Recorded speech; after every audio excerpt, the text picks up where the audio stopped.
أعوذ بالله من الشيطان الرجيم. بسم الله الرحمن الرحيم. الحمد لله رب العالمين، والصلاة والسلام على سيد المرسلين وعلى آله وصحبه أجمعين. رب اشرح لي صدري ويسر لي أمري wahlul 'uqdatam min lisani yafqahu qawli. Subhanaka la ilma lana illa ma 'allamtana innaka antal alimul hakim. Wala haula wala quwwata illa billahil aliyyil azim. Kitab Al-Misbahul Munir. Kita Al-Misbahul Munir, muka surat 4 baris bawah sekali. Surat 4 baris bawah sekali. Qala al-muallifu rahimahullahu ta'ala wa nafa'ana bi'ulumihi amin. Dan rukun yang pertama inilah sebagai asas dan tunjang utama bagi seseorang Islam, sehingga tidak dihukumkan dengan seseorang itu dengan Islam, sehingga tidak dihukumkan dengan seseorang itu dengan Islam. Dia nak molek ni gini dah. Sehingga tidak dihukumkan akan seseorang itu dengan Islam kecuali molek ayat dah. Sehingga tidak dihukumkan dengan seseorang itu dengan Islam, melainkan ia seseorang menyebut dengan lidahnya akan dua kalimah itu, dua kalimah syahadah. Dan rukun yang pertama daripada 5 rukun Islam mengucap dua kalimah syahadah. Rukun yang pertama inilah sebagai asas dan tunjang utama bagi seseorang Islam, yang mana mengucap dua kalimah syahadah menjadi asas, menjadi tunjang, menjadi pokok Islam tu sendiri. Mengucap dua kalimah syahadah sehingga tidak dihukumkan dengan seseorang itu dengan Islam, melainkan ianya tu seseorang itu menyebut dengan lidahnya akan dua kalimah itu, ini dua kalimah syahadah. Jadi hak ni pembicaraan rukun Islam yang pertama, iaitu mengucap dua kalimah syahadah, yang mana minggu lepas saya sudah tekankan berkaitan dengan takrif Islam dan rukun Islam mestilah selari. Sebab rukun adalah juzuk kepada sesuatu. Rukun Islam adalah juzuk kepada Islam. Jadi rukun Islam mestilah selari dengan takrif Islam. Kita buat contoh mudah. Takrif sembahyang adalah aqwalun wa af'alun muftatahatun bitakbir wa mukhtatamatun bitaslim. Sembahyang ni adalah bacaan-bacaan, perbuatan-perbuatan yang dimulai dengan takbir, yang disudahi dengan salam. Maka rukun sembahyang tak lari daripada takrif sembahyang. Rukun sembahyang tak lari daripada takrif sembahyang. Mana ada rukun bacaan? Sebab takrif sembahyang bacaan-bacaan. ada rukun perbuatan. Sebab takrif sembahyang perbuatan-perbuatan yang dimulai dengan takbir, yang diakhiri dengan salam. Jadi takrif sembahyang dengan rukun sembahyang selari, sebab rukun adalah juzuk kepada sesuatu. Kalau rukun sembahyang adalah juzuk bahagian sembahyang. Jadi kalau rukun Islam mestilah juzuk bahagian Islam. Dia kena selari antara takrif sesuatu dengan rukun sesuatu, kena selari. Sebab rukun adalah juzuk kepada sesuatu, bahagian kepada sesuatu. Jadi takrif Islam dalam kitab Al-Misbahul Munir adalah takrif Islam mengikut pandangan yang muktamad. Yang mana takrif Islam adalah terima zahir. Terima zahir akan sekalian perkara agama yang dibawa datang oleh Nabi SAW, yang diketahui secara mudah-mudah, perkara yang besar-besar dalam agama. Islam tu terima akan perkara agama, terima zahir. Terima, percaya hati, iman. Beramal dengan perkara agama yang diterima tadi, ihsan. Jadi apabila takrif Islam terima, maka rukun pun kena terimalah. Adapun kalau kita tengok kepada rukun, bukan terima, tetapi amalan. Mengucap 2 kalimah syahadah, amalan lidah. Bersembahyang, memberi zakat, berpuasa, mengerjakan haji, amalan jawarih, amalan anggota zahir kita. Jadi takrif Islam dalam kitab Al-Misbahul Munir terima. Rukun Islam jadi buat pula dah, amalan pula dah. Ni tak selari.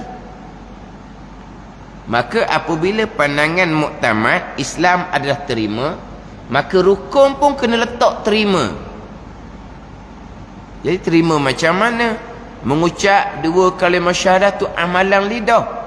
Kena takdir mudhaf. Terima mengucap 2 kalimah syahadah adalah sebahagian daripada perkara agama yang dibawa datang oleh Nabi SAW. Mendirikan semayang, terima bahawa mendirikan semayang adalah perkara agama yang dibawa datang oleh Rasul. Kena takdir terima. Adapun mendirikan semayang adalah ihsan. Pergi bahagian ketiga, Islam, iman dan ihsan. Mengucap 2 kalimah syahadah, kita orang Islam yang kita warisi dari ibu bapa, tak ada wajib-wajib pun mengucap 2 kalimah syahadah.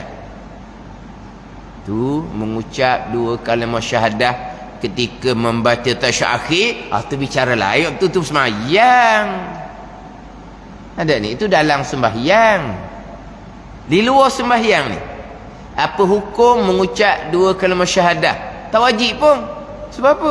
Sebab kita sudah Islam yang kita warisi, yang kita pusakai daripada ibu bapa. Jadi mengucap tu tak wajib-wajib pun atas kita ni orang Islam dah ni. Wajib atas orang kafir nak masuk Islam je. Lepas tu rukun Islam mengucap, terima bahawa mengucap 2 kalimah syahadah adalah perkara agama yang dibawa datang oleh Rasul. Jangan engkar. Engkar macam mana? Tak ada mengucap 2 kalimah syahadah, pandai-pandai kamu je, diengkar, maka batal Islam sebab tidak ada rukun Islam. Sama juga mendirikan sembahyang, terima bahawa mendirikan sembahyang adalah kewajipan yang dibawa datang oleh Rasul. Engkar kewajipan sembahyang, tidak ada satu rukun, batal Islam dia. Memberi zakat, terima kewajipan memberi zakat, diengkar kewajipan memberi zakat, maka batal Islam dia sebab tidak ada satu daripada rukun Islam. Jadi kena selari antara takrif Islam, terima akan sekian perkara agama, pergi kepada rukun Islam, kena terima juga. Minggu lepas saya datang dah pandangan daif. Pandangan daif mengatakan waqilal amal. Kata setengah ulama, ini pandangan daif, amal tu Islam. Jadi amal mana? Mengucap 2 kalimah syahadah, itu Islam. Mendirikan sembahyang, itu Islam. Jadi amal tu Islam. Kalau tidak beramal, batal Islam. Tak, Islam yang tidak sempurna. Kena jaga pula situ. Ada ni. Dah kalau mendirikan sembahyang rukun Islam, memberi zakat rukun Islam, kalau dia tidak mendirikan sembahyang, tidak memberi zakat, tidak ada satu rukun, tak ada satu rukun, batal Islam. Itu bukan rukun hakiki, rukun urfi, rukun pada panggilan saja. Seolah-olah seperti rukun besarnya sembahyang ni, dak sembahyang macam dak Islam. Besarnya memberi zakat, dak beri zakat macam dak Islam. Gitu je. Kena jaga pula. Kalau Islam dengan makna amal, kerja tu Islam. Tapi itu pandangan Taif. Dan kita Al-Misbahul Munir tidak. Islam bukan amal. Islam adalah terima akan sekalian perkara agama yang berdatang oleh Rasul. Jadi rukun pun kena letak terima. Baru selari antara takrifan Islam dengan rukun Islam. Jadi rukun Islam yang pertama, mengucap 2 kalimah syahadah. Terima bahawa mengucap 2 kalimah syahadah adalah perkara agama yang dibuat datang oleh Rasul. Dan rukun yang pertama inilah sebagai asas dan tunjang utama bagi seseorang Islam. Rukun asas tunjang adalah mengucap 2 kalimah syahadah. Sehingga tidak dihukumkan dengan seseorang itu dengan Islam kecuali ianya menyebut dengan lidahnya akan 2 kalimah itu, 2 kalimah syahadah. Seseorang mana ni? Seseorang yang kafir. Yang nak masuk Islam, dia kena mengucap 2 kalimah syahadah.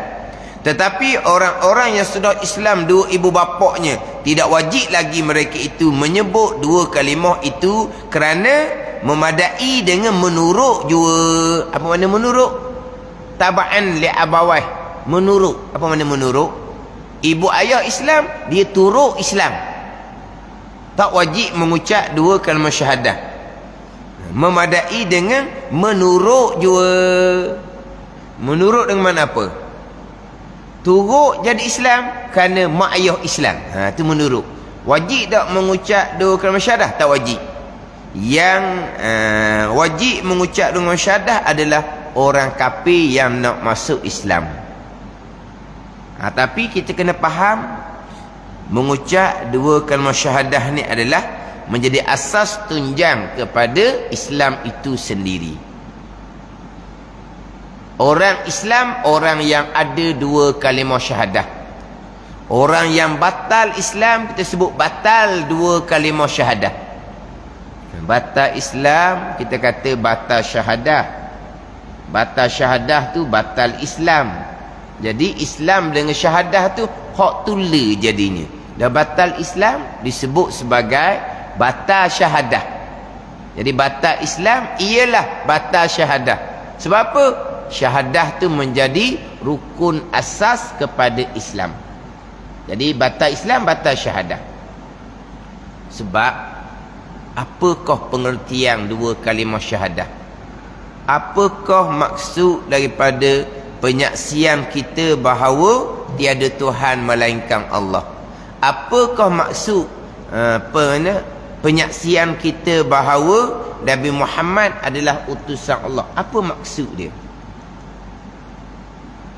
Yang mana sehinggakan mengucap 2 kalimah syahadah menjadi asas ataupun tunjang kepada Islam tu sendiri, sehingga orang kafir nak masuk Islam, dia wajib kena mengucap 2 kalimah syahadah. Kenapa? Islam itu menjadi asas dan tunjang, sehingga kan rukun-rukun Islam yang lain, sembahyang, zakat, puasa, haji, dipanggil untuk dipanggil apa? Asal Islam, umbi Islam adalah 2 kalimah syahadah. 2 kalimah syahadah. Yang mana rukun Islam yang keempat sampai rukun Islam yang kedua sampai kelima, 4 rukun Islam adalah untuk menerangkan kesempurnaan dan untuk menzahirkan syiar Islam, yang mana asas kepada Islam adalah 2 kalimah syahadah. Sembahyang, zakat, puasa, haji adalah untuk menjelaskan kesempurnaan Islam dan juga untuk menjelaskan perkara yang menjadi syiar utama dalam Islam: sembahyang, zakat, puasa, haji. Tapi asal tunjang kepada Islam adalah 2 kalimah syahadah. Sebab Islam terima bulat-bulat akan sekalian perkara agama. Terima bulat-bulat, jangan oeh akan hukum hakam agama Allah Subhanahu wa ta'ala. Kenapa kena terima bulat-bulat? Tanpa kira bicara dalam setengah kitab. Terima bulat-bulat tanpa kira bicara dalam kitab Pati Paridah. Kenapa tanpa kira bicara? Sebab kita balik kepada syahadah. Penyaksian kita bahawa tiada Tuhan melainkan Allah. Penyaksian kita bahawa tiada Tuhan melainkan Allah. Apabila tiada Tuhan melainkan Allah, Allah menetapkan satu-satu hukum. Apakah sikap kita? Penyaksian kita, asyhadu an la ilaha illallah. Penyaksian kita, tiada Tuhan melainkan Allah. Allah jua Tuhan. Apabila Allah jua Tuhan menetapkan satu-satu hukum agama dalam Al-Quranul Karim, apakah sikap kita yang kita menyaksikan bahawa Allah jua Tuhan? Apakah sikap kita apabila Allah jua Tuhan menetapkan satu-satu hukum agama di dalam Al-Quranul Karim? Sikap kitanya terima bulat-bulat tanpa kira bicara, sebab Allah jua Tuhan. Macam mana? Compare tak? Ada compare? Compare ke apa? Selari tak? Selaras tak? Join tak? Kau enggak? Compare tu kenapa compare? Banding. Compare tu banding. Kalau kata sama, Islam tu syahadah, syahadah tu Islam. Apa? Boleh kau compare tau. Mana selari? Islam terima bulat-bulat akan segala hukum hakam agama Allah. Kenapa? Kerana kita menyaksikan Allah jua Tuhan. Bila kita menyaksikan Allah jua Tuhan, kita akan terima bulat-bulat segala perkara agama yang datang daripada Allah, yang Allah jua Tuhan. Jadi tak? Ini kedudukan 2 kalimah syahadah. Lainlah kalau Tuhan ada 2-3. Tuhan ada 2-3. Satu Tuhan menetapkan satu hukum, tak perlu kita terima bulat-bulat. Kita kena tengok pula hukum Tuhan yang kedua, hukum Tuhan yang ketiga, mana hok kita rasa sedap dengan kita. Kalau ada 2-3 Tuhan, ke macam mana? Bila ada 2-3 Tuhan, satu Tuhan menetapkan satu hukum, satu Tuhan perkara yang sama, hukum yang berbeza. Satu Tuhan yang lain perkara sama, hukum yang berbeza. Tak perlu kita terima bulat-bulat.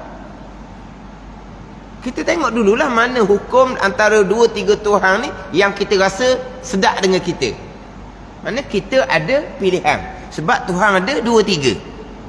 Tapi penyaksian kita, Allah jua Tuhan. Lepas tu kita ada pilihan.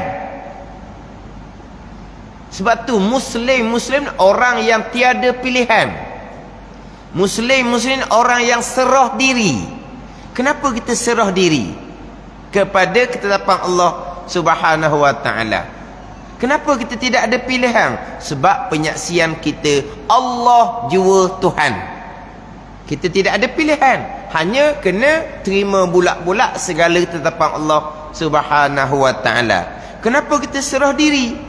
Sebab hanya Allah jua Tuhan. Ni antara Islam dengan 2 kalimah syahadah. Kena letak molek biar jadi selari.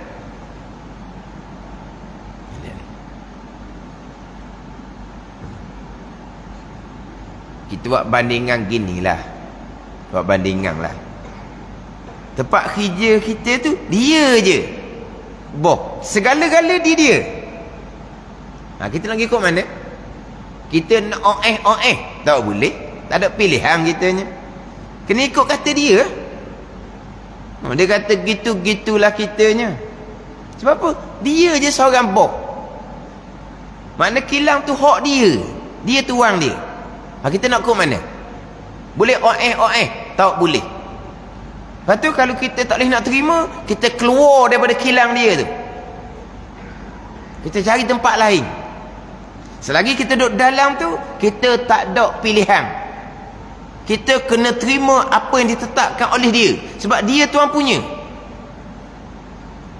Tak boleh nak turut, kita keluar daripada kilang tu. Sama juga Allah jua Tuhan. Kita tak ada pilihan, kita kena terima bulat-bulat. Melainkan kita kena keluar daripada bumi langit Allah Ta'ala ni. Barulah kita boleh buat sesuka hati kita.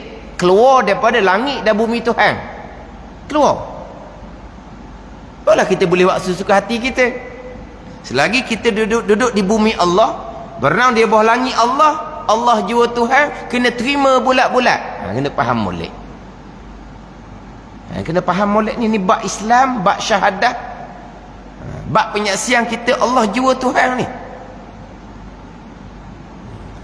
Tak mau terima ketetapan Allah, tak mau terima hukum hakam Allah, keluar daripada bumi Allah, keluar daripada langit Allah Subhanahu wa ta'ala. Macam tadi, kalau tak mau ikut ketetapan tuan punya tempat kerja tu, keluar kerja tempat lain. Tak ada orang cari tempat lain, susah zaman sekarang ni. Nak keluar dekat kerja tu gok, silap gaya, tak makan nak bining, tak boleh keluar. Kena turut je lah. Dia tuan punya, dia satu-satunya ketua dalam tu, tak ada pilihan. Tu bandingan. Tapi kalau tempat tu besar, ada 2-3 ketua, 2-3 apa? Orang panggil apa? Kita tak boleh nak turut satu ketua, kita minta keluar daripada dia, kita turut ketua yang kedua, ketua yang ketiga. Kita ada pilihan. Dan kita tak boleh nak turut dia, kenapa kita nak memaksa diri? Kita pergi turut ketua yang lain, kita minta dengan orang atas, kita tak mau duduk di satu ketua, sebab tak boleh kita dengan dia, kita nak turut ketua lain. Tak ada. Sebab ada 2-3 ketua, kita ada pilihan. Sekarang ni kita hanya ada Allah Ta'ala jua Tuhan, la ilaha illallah. Kok mana kita? Tak ada. Terima bulat-bulat akan segala ketetapan Allah Subhanahu wa ta'ala. Sebab Allah jua Tuhan, langit bumi milik Allah Subhanahu wa ta'ala. Alhamdulillahi Rabbil Alamin. Allah Rabb, Allah Tuan bagi segala-galanya. Apa ketetapan Tuan, kita kena terima bulat-bulat, sebab hanya Allah jua sebagai Tuhan kita yang menjadi Tuan kepada sekalian perkara. Ni biar kita kena faham kok. Kita sebagai orang Islam ni apa makna dia? Kita orang yang ada 2 kalimah syahadah, apakah sikap kita terhadap ketetapan hukum daripada Allah Subhanahu wa ta'ala? Terima bulat-bulat. Sebab apa? 2 kalimah syahadah. Hukum hakam daripada Allah. Siapa yang bawa datang kepada kita, wa asyhadu anna Muhammadar Rasulullah, penyaksian bahawa Nabi Muhammad utusan Allah. Nabi Muhammad utusan Allah. Jadi apa yang Nabi Muhammad sallallahu alaihi wasallam bawa adalah daripada Allah. Dah, kalau kita menyaksi Nabi Muhammad utusan Allah, kita akan terima segala perkara yang dibawa datang oleh utusan Allah Nabi Muhammad sallallahu alaihi wasallam, yang kita sentiasa dengan selawatnya, sentiasa kita buat program, program maulud Nabi lah, program cinta Rasul lah, program cinta Rasul. Kenapa kita cinta Rasul? Kerana Rasul bawa agama Allah kepada kita. Dengan agama Allah itulah kita selamat dunia dan akhirat. Apa agama Allah yang Rasul bawa, yang kita mencintai Rasul, yang jadi selamat kita dunia akhirat? Apa agama Allah? Semayang saja? puasa saja agama Allah, ibadah, muamalah, munakahat, janayat, itu hukum agama Allah yang menyelamatkan kita dunia dan akhirat. Sebab tu kita mencintai Rasul. Sebab Rasul bawa agama yang menyelamatkan kita dunia dan akhirat. Kita duduk buat maulud, berzanji, marhaban, buat program cinta Rasul, tapi hukum hakam yang Rasul bawa datang kita tolak ke tepi. Seolah-olahnya kita hanya cinta tubuh badan Rasul, tapi bukan kerana agama yang Rasul bawa datang. Cinta tubuh badan Rasul itu cinta Abu Talib kepada Nabi SAW.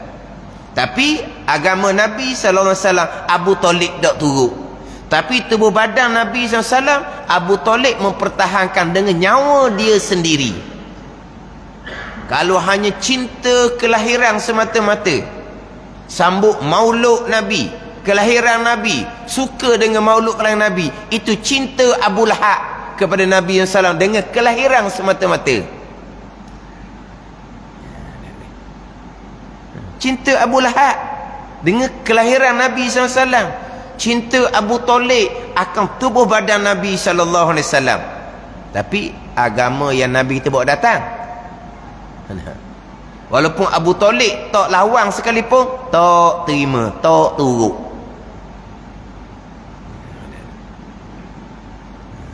Waktu kena faham lah. Kena faham bab Islam. Kita sebagai orang Muslim, kita kena faham pengertian dua kalimah syahadah. Penyaksian kita tiada Tuhan melainkan Allah. Allah jua Tuhan. Terima segala tetapan Allah Subhanahu wa ta'ala. Terima saja pelaksanaan. Wajib kita memperjuangkan pelaksanaan. Pelaksanaan pergi pada ihsan. Pelaksanaan pergi pada ihsan. Terima zahir. Percaya hati pergi kepada iman. Itu percaya hati akan Allah, percaya hati akan Allah dan percaya hati akan Rasul. Itu pergi kepada iman. Yang mana mengucap dua kalimah syahadah menjadi rukun asas kepada Islam. Beriman kepada Allah, beriman kepada Rasul. Aqaidul iman yang 50 menjadi asas kepada rukun iman daripada 6 rukun iman. Beriman dengan Allah, beriman dengan Rasul, beriman dengan aqaidul iman yang 50 yang berkait dengan sifat Allah, sifat Rasul, sifat wajib, sifat harus, sifat mustahil. Aqaidul iman yang 50 itu terkandung di bawah beriman dengan Allah dan Rasul. Beriman dengan Allah dan Rasul terkandung di bawah dua kalimah syahadah. Jadi aqaidul iman terkandung di bawah dua kalimah syahadah. Walhal iman, aqaidul iman yang 50 bicara iman, dua kalimah syahadah bicara Islam. Islam dan iman tak cerah tanggah. Tapi secara zahir Islam, dua kalimah syahadah pergi kepada iman. Aqaidul iman yang 50 beriman dengan Allah dan beriman dengan Rasul. Selesai aqaidul iman yang 50 dan kita Al-Misbahul Munir, barulah pergi kepada malaikat, kitab dan hari kesudahan. Sama dengan kitab Faridatul Faraid. Selesai aqaidul iman yang 50, sifat Allah, sifat Rasul. Aqaidul iman 50 ni terkandung di bawah dua kalimah syahadah, rukun asas kepada Islam. Selesai di situ barulah pergi pada malaikat, kitab dan hari kesudahan, hari kiamat. Itu susunan agama kita, Islam dan juga iman. Asas kepada Islam dua kalimah syahadah, terima bulat-bulat segala tentang agama Allah. Asas pada iman, aqaid iman yang 50, hati percaya sepenuhnya akan sekalian perkara agama yang datang oleh Rasul.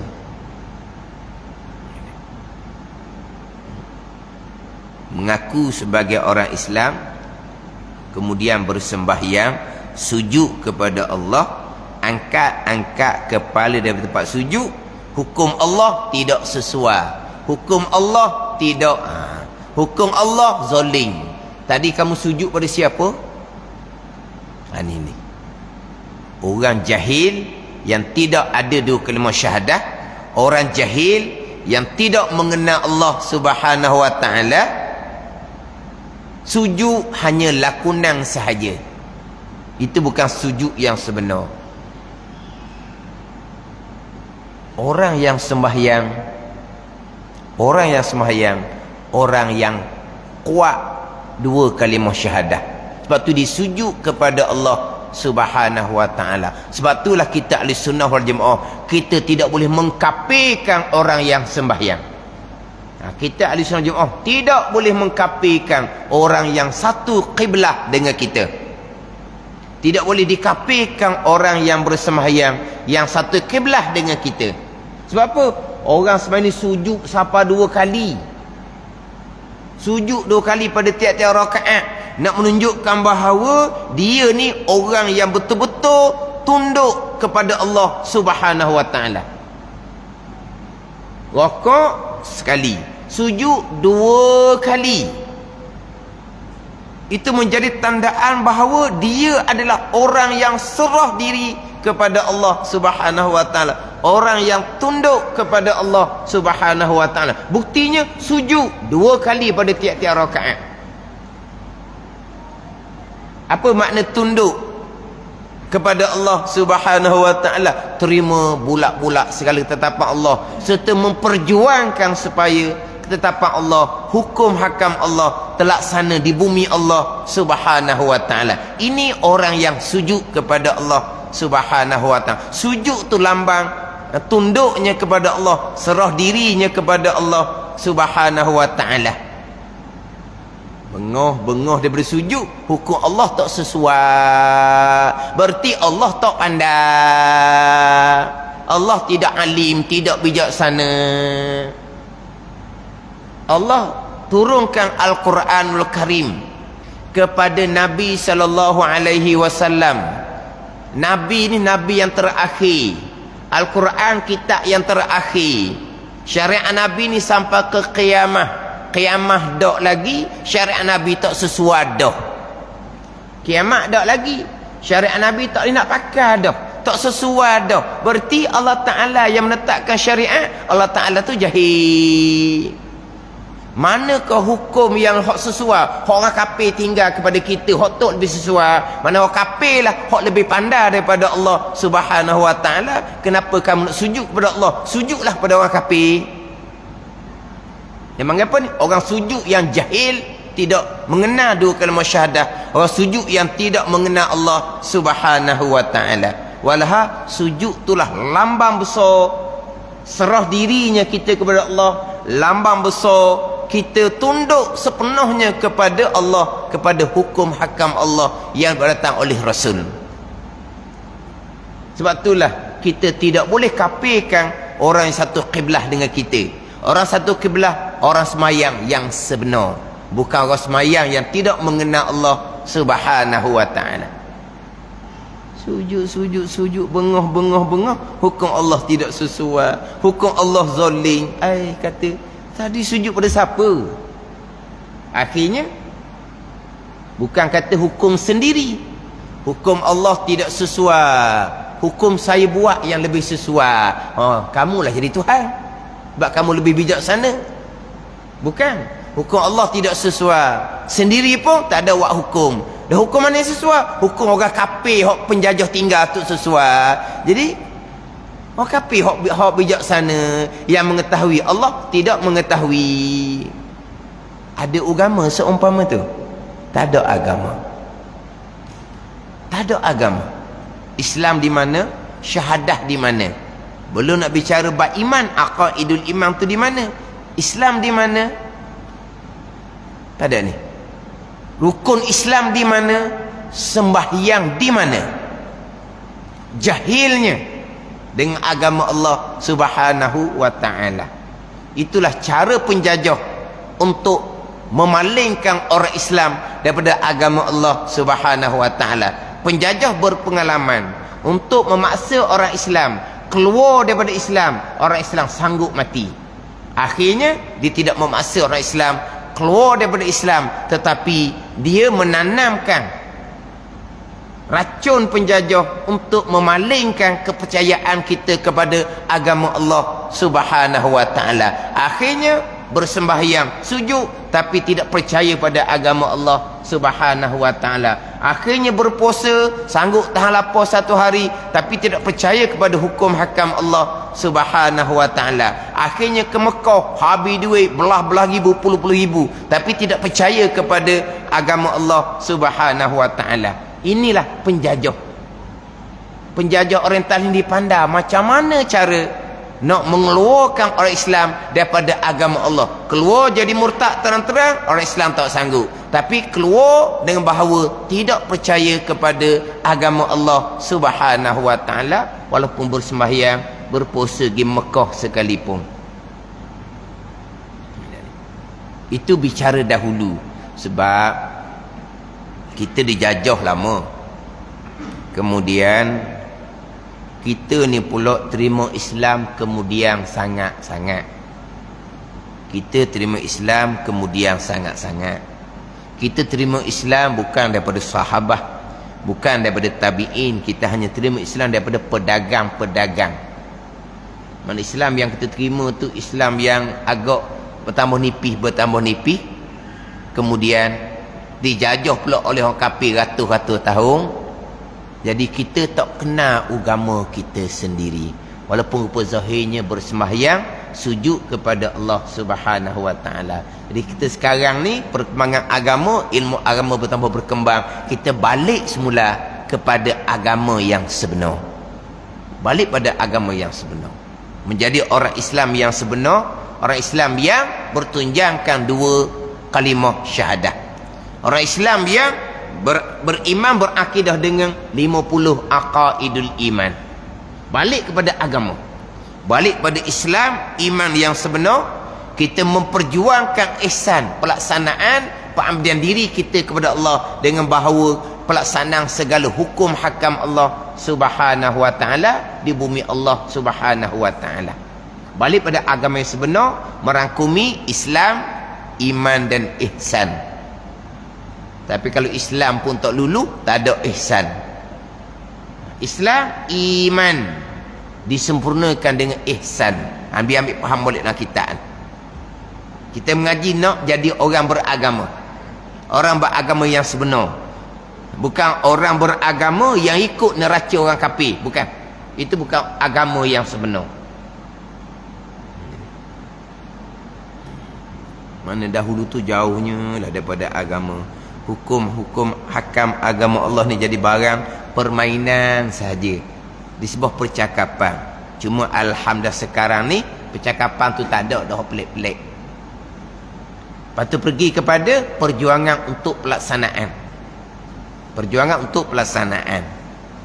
Perjuangan siapa? Perjuangan orang Islam. Bukan kamu, bukan kami, bukan mung, bukan aku, bukan. Perjuangan orang Islam. Kenapa kamu tidak perjuang? Bukan kamu, bukan kami, semua orang. Tak ada perjuangan pok mana-mana, tak ada. Kumpulan mana-mana, tak ada. Perjuangan kumpulan orang Islam memperjuangkan agama Allah tertegak. Ada ni.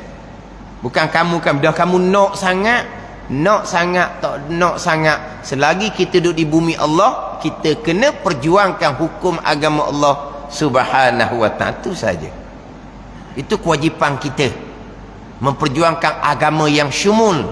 Agama dalam diri, agama dalam keluarga, agama dalam masyarakat, agama dalam negara. Itu semua kewajipan kita. Ini semua jangan kita tinggalkan, jangan kita ambil sekerat-sekerat. Kita hanya nak memperjuangkan agama di dalam keluarga, negara tak peduli. Itu bukan orang memperjuangkan agama yang sebenar. Itu bukan syumul. Nak berjuang untuk agama Allah tertegak dalam negara, agama Allah dalam diri, agama Allah dalam keluarga. Diri pun fardu ain tak belajar, nak menegakkan agama Allah dalam negara, memperjuangkan agama dalam diri kita macam mana, fardu ain akidah kita macam mana, ni dalam diri kita, dalam diri keluarga kita macam mana.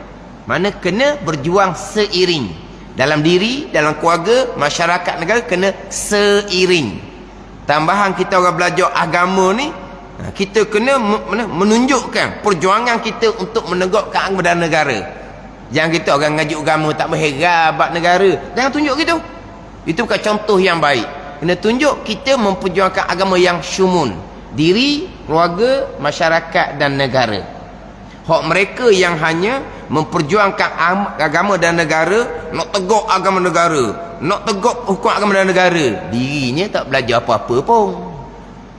Keluarga cukar cemaking. Jangan turut seumpama tu.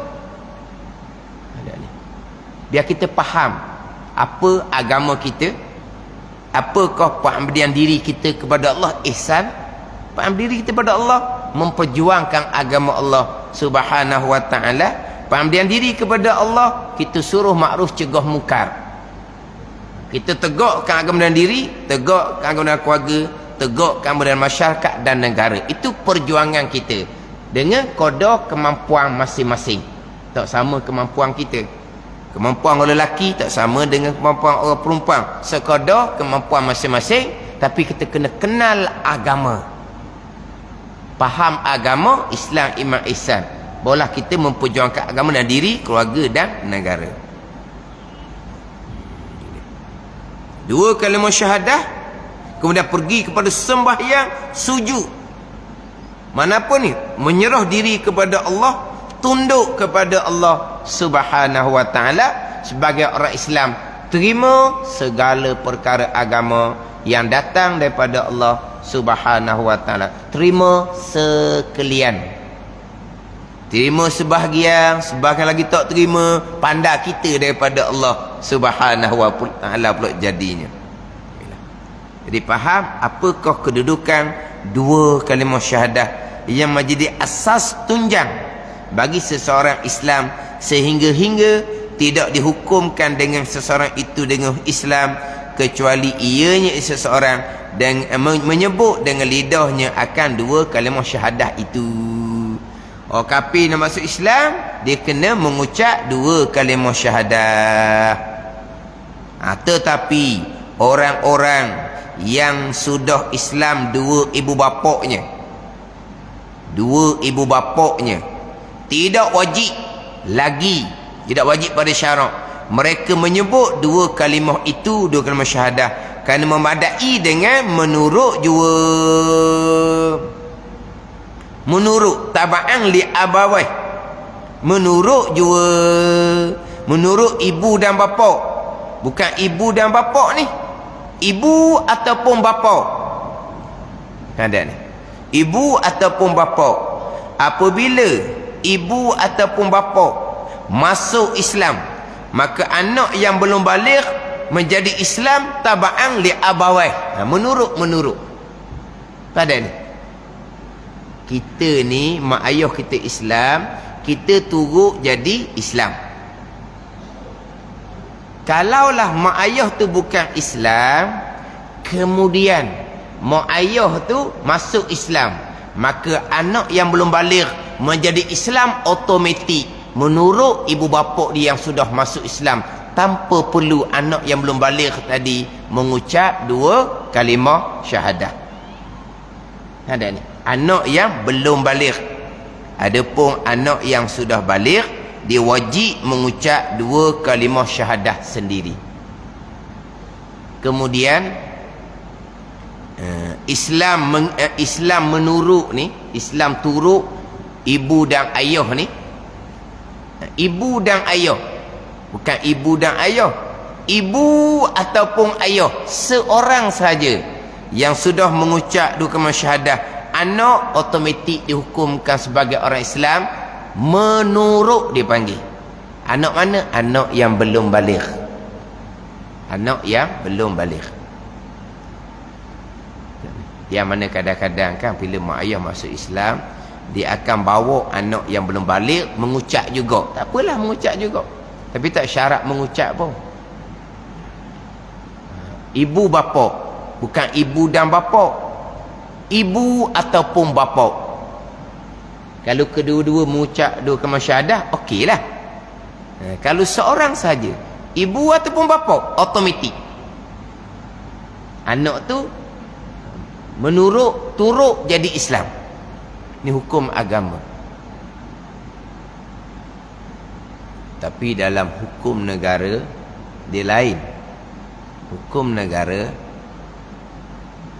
anak mengikut agama asal ketika ibu bapaknya berkahwin. Itu hukum negara. Itu hukum penjajah. Anak menurut agama asal ibu bapa pada masa ibu bapa berkahwin. Ada ni. Nak ubah balik agama anak daripada agama yang lain, daripada agama ketika ibu bapa berkahwin, syaratnya dapat persetujuan kedua-dua, bukan seorang, kedua-dua. Faham tak? Kedua-dua. Kedua-dua tu bersetuju.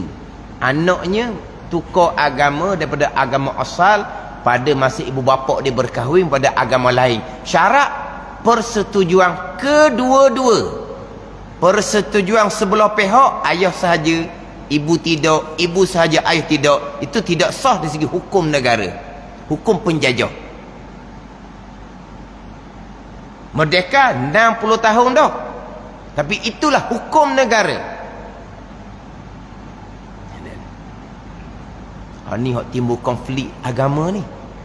Bila ayah sahaja Islam ataupun mak sahaja Islam, sebaliknya pasangan kekal agama asal, timbullah rebut anak apa semua, dibawa lari apa semua, menjadi satu kesalahan, diburu oleh polis sebab buat lari.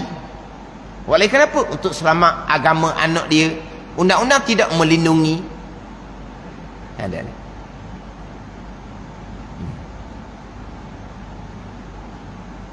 Kita negara ummah Islam, majoriti orang Islam, tapi dari segi agama kita tak mampu mempertahankan. Mana baculnya kita sebagai orang Islam.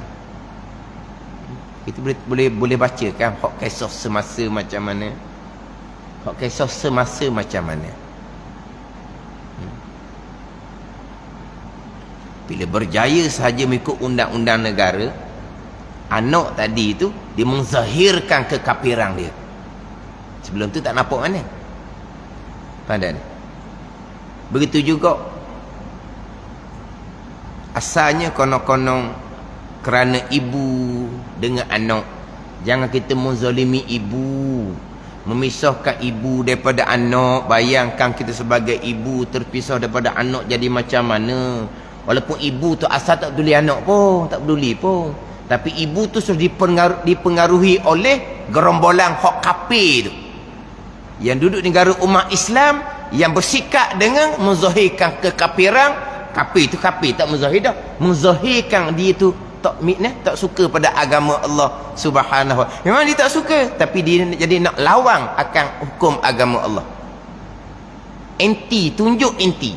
Tapi orang kafir memang anti, benci pada agama Allah, tapi dia tunjuk. Ada. Jadi hak ibu, hak asal tak peduli tu, jadi memperjuangkan hak dia sebagai atas nama ibu, bukan kerana agama, kerana ibu. Lakonnya kalau terpaksa masuk Islam, ibu sanggup masuk Islam, janji dapat dengan anak. Mana apa? Kerana ibu dengan anak, bukan kerana agama. Dapat je anak kepada dia, nak naik mahkamah kembali, nak batalkan balik hak keislaman anak dia yang diislamkan oleh ayah sebelah pihak. Nampak? Siapa di belakang mereka? Orang-orang kafir yang di negara mereka, satu bangsa kafir dengan mereka. Macam mana mereka buat kepada ummah Islam?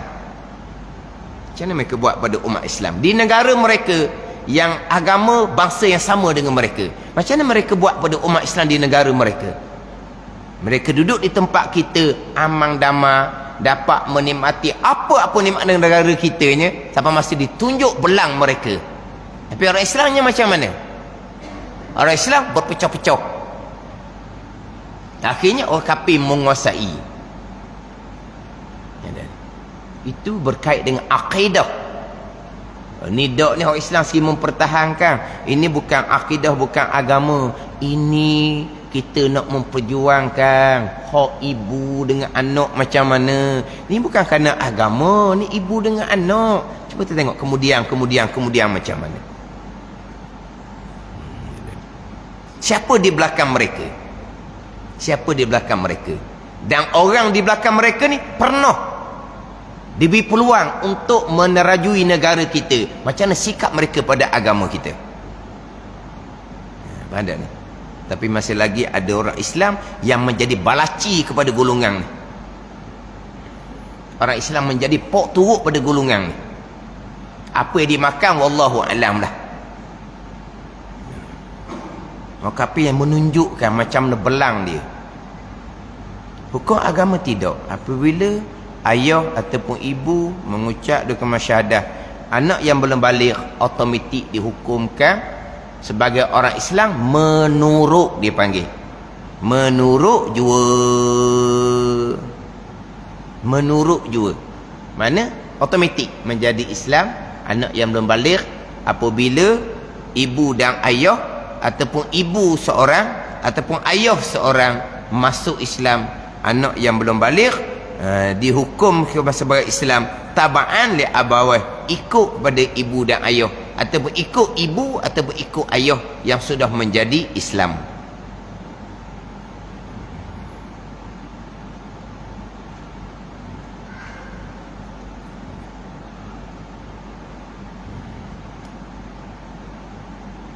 Hak kita fahamnya macam kita ni, orang yang sudah Islam dari ibu bapa, kita lah lahir kita mak ayah tu Islam.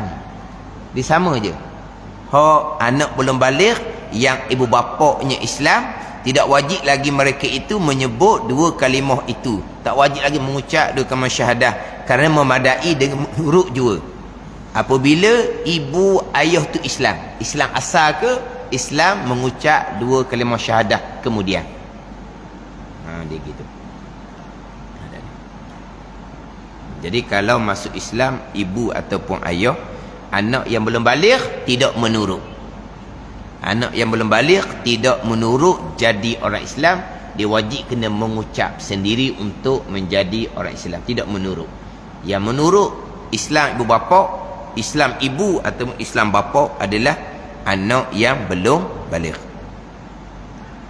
Jadi anak yang Islam mengikut ibu bapa, anak yang Islam mempusakai Islam ibu bapa, tidak wajib lagi mereka itu mengucap dengan dua kalimah itu. Dan berkata setengah ulama, wajib juga berkata di dalam seumur hidupnya sekali, supaya lepas tuntutan Allah Ta'ala.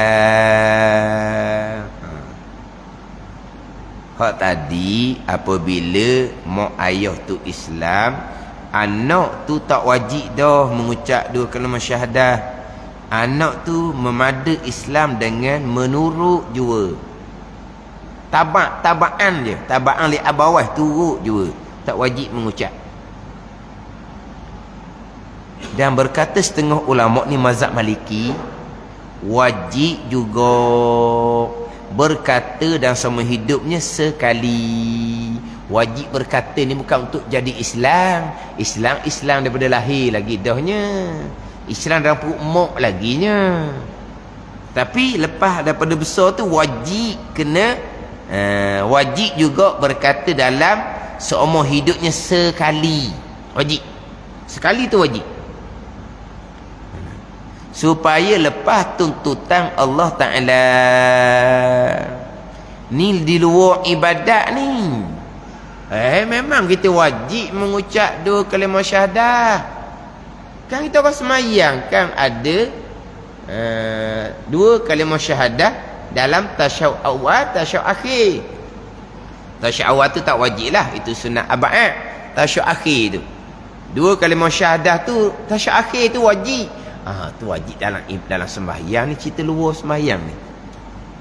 Kita ni orang Islam yang kita sudah menurut ibu bapa, tak wajib dah kata asyhadu an la ilaha illallah wa asyhadu anna muhammadar rasulullah. Tapi ada kata setengah ulama ni mazhab Maliki, kita ni wajib kena kata sekali seumur hidup. Kena kata sekali. Kata sekali supaya lepas tuntutan Allah Ta'ala. Jadi kita kata sekali ni dengan kosak hati kita untuk menunaikan kewajipan hak kena kata sekali sama hidup kita semua dah luar daripada sembahyang.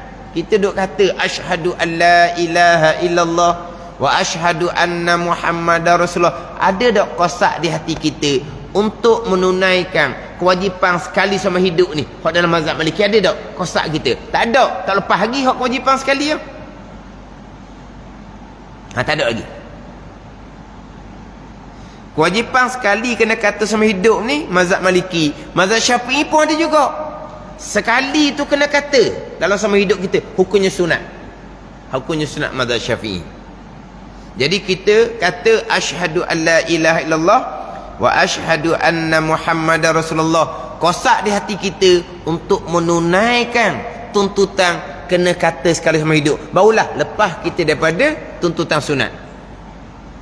Kalau kita mengucap dua kalimah syahadah sentiasa tapi tidak kosak di hati kita untuk menunaikan hak sunat kata sekali mazhab Syafi'i ni, maka belum tertunai lagi atas kita hak tuntutan sunat kena kata sekali. Mana kita kena ada. Kita asyhadu alla ilaha illallah wa asyhadu anna muhammadar rasulullah. Kosak di hati yang kita kata sekali tadi itu untuk menunaikan tuntutan wajib kata sekali dalam mazhab Maliki, untuk menunaikan tuntutan sunat kata sekali sama hidup kita dalam mazhab Syafi'i. Lepas tu kita dua kalimah syahadah tu kita ulang semualah tu. Selesai dah kita tuntutan sekali sama hidup ni. Faham tak maksud dia? Tuntutan sekali ni faham ke tak? Kita duk kata sama-sama duk kalimah syahadah dalam sembahyang, tu tetap dak tu. Kita bicara luar daripada sembahyang. Luar sembahyang pun kita kata sama acak kali betul. Pernah tak kita kosak kata tu duk kalimah syahadah dengan kosak untuk menunaikan kewajipan kata sekali sama hidup mengikut mazhab Maliki? Tak ada kosak tu, tak tahu pun mazhab Maliki kata wajib. Kena ada lah sekali. Mazhab Syafi'i ada tuntutan kata sekali sama hidup, tuntutan sunat. Maka kita nak menunaikan tuntutan sunat mazhab Syafi'i kita ni, kita kata dua kalimah syahadah kosak di hati kita untuk menunaikan tuntutan sekali sama hidup kena kata atas hukum sunat mazhab Syafi'i. Baru lepas mazhab Syafi'i itu kena kata sekali, mazhab Maliki kena wajib kata sekali. Kita kata semua, tapi ada tak kosak di hati itu untuk menunaikan tuntutan sekali ni? Tak ada, tak lepas lagi. Ada. Dia hak tuntutan sama ada wajib kata sekali sama hidup mazhab Maliki, sama ada sunat kata sekali sama hidup dalam mazhab Syafi'i. Bukan hanya dua kalimah syahadah. Mana di antaranya? Selawat atas Nabi. Kena kata sekali sama hidup, wajib dalam mazhab Maliki, sunat dalam mazhab Syafi'i. Kita duduk selawat semua-semua tu tetap dah untuk sekali ni. Kita ada kosak dah seumpama tu. Mana lagi hak sekali kena kata sama hidup sekali ni, sekali kena kata. Mazhab Maliki letak hukum wajib, mazhab Syafi'i letak hukum sunat. Mana lagi? Dua kalimah syahadah, selawat dan salam ke atas Rasul, baca bismillah, baca alhamdulillah. Ni luar daripada semayang ni hak sekali sama hidup Mazhab Maliki kata wajib kena kata sekali, mazhab Syafi'i sunat kena kata sekali. Tapi kata tu ada kosak di hati ni. Mana lagi hak wajib kena kata sekali mazhab Maliki, sunat kena kata sekali dalam semua hidup kita mazhab Syafi'i. Doa ke atas ibu bapa kita, doa bagi ibu bapa kita. Doa atas ni doa mudarat, doa bagi ibu bapa kita pun sama. Kita doa semua sebab kita sentiasa doa keampunan atas diri kita, wali walidayya, bagi dua orang tua aku. Ada semua. Tapi pernah tak kita kata sekali doa kepada ibu bapa kita sekali dengan kosak hati nak menunaikan kewajipan kata sekali dalam mazhab Maliki dalam sama hidup kita, tuntutan sunat kata sekali dalam sama hidup kita dalam mazhab Syafi'i. Pernah tak ada kosak di hati kita? Tak pernah. Tak lepas lagi hak sekali ni. Hak buat sama-sama tu berpahala lah. Kita bismillah sentiasa. Nak makan bismillah, nak minum bismillah, nak tidur bismillah. Selesai je sentiasa alhamdulillah. Sudah makan pun alhamdulillah, bangun tidur pun alhamdulillah, keluar tandas pun alhamdulillah. Selawat salam sentiasa. Tapi untuk sekali sama hidup ni, kosak untuk menunaikan tuntutan ni, pernah tak kita ada kosak? Tak pernah, tak lepas lagi kita. Tapi mazhab Syafi'i tuntutan sunat je. Sekali sama hidup tu. Mazhab Maliki tuntutan yang wajib. Mengucap dua kalimah syahadah, selawat salam atas Rasul, membaca bismillah, membaca alhamdulillah, doa bagi dua ibu bapa kita. Itu di antara perkara yang dalam sama hidup kita kena kata sekali. Mazhab Maliki letak hukum wajib, mazhab Syafi'i letak hukum sunat. Memang kita kata sentiasa, tapi kosak kita ada kedak untuk menunaikan tuntutan. Wajib dalam mazhab Maliki, sunat dalam mazhab Syafi'i. Kalau tidak ada kosak, tak lepas lagi kita. Kalau kita baca bismillah boleh sunat, boleh pahala sunat sentiasa. Alhamdulillah boleh pahala sunat sentiasa waktu tu tetap dah tu. Hak sekali sama hidup. Mazhab Maliki letak hukum wajib tu. Mazhab Syafi'i letak hukum sunat. Sini mazhab Maliki ni. Dan berkata setengah ulama mazhab Maliki, wajib juga berkata di dalam seumur hidupnya sekali dua kalimah syahadah, supaya lepas tuntutan Allah Ta'ala. Nak lepas tuntutan, kena kosak lah untuk lepas tuntutan ni. Kalau kita kata sekali dua kalimah syahadah, mazhab Syafi'i hukumnya adalah sunat.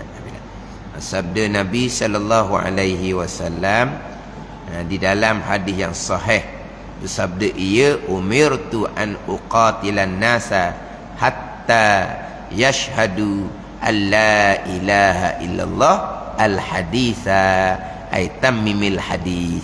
Mari pendek je. Umirtu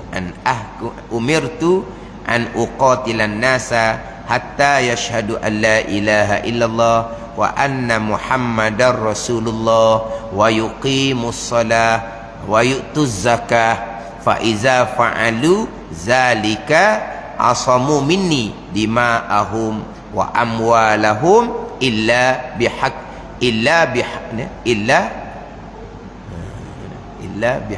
ke apa? Oh, dalam hadis ni. Hadis daripada ini daripada Ibnu Umar radhiyallahu anhuma. Ada hadis tu. Fa iza fa'alu zalika asamu minni dima'ahum wa amwalahum illa bihaqqil Islam, gitu. Ingat dah hadis tu. Illa bihaqqil Islam. Itu sambungan hadis. Mari sikit je sini. Umirtu an uqatilan nasa hatta yashhadu an la ilaha illallah. Wallahu a'lam. Bismillahirrahmanirrahim. Alhamdulillahirabbil alamin. Wassalatu wassalamu ala sayyidil mursalin wa ala alihi wa sahbihi ajma'in. Allahumma ftah alaina futuhal arifin. Allahumma allimna ilma aqdamin wa fahimna famas sabiqin warzuqna ruqat talibin. Allahumma zidna ilman wa alhiqna bis salihin. Wa sallallahu ala sayyidina Muhammadin wa ala alihi wa sahbihi wa sallam. Walhamdulillahi rabbil alamin.